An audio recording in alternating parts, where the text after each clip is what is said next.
আসসালামু আলাইকুম ওয়া রাহমাতুল্লাহ।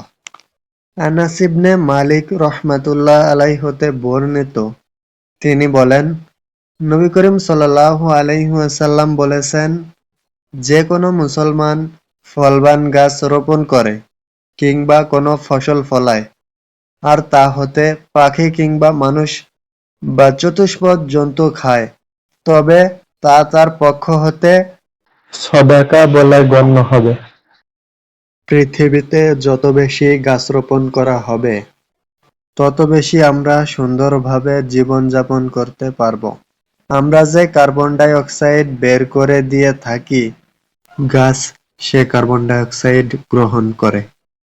অকাজের গাছটিও জ্বালানি হিসেবে মানুষের উপকারে আসে। গাছের মাধ্যমে আমরা পাই ফুল, ফল, ছায়া, বাসস্থান, অক্সিজেন ইত্যাদি। সত্যিকার অর্থে বৃক্ষরোপণের উদ্দেশ্য ও প্রয়োজনীয়তা অনুভব করে গাছ লাগাতে হবে নিজেদের স্বার্থে ও জাতির বৃহত্তর কল্যাণে।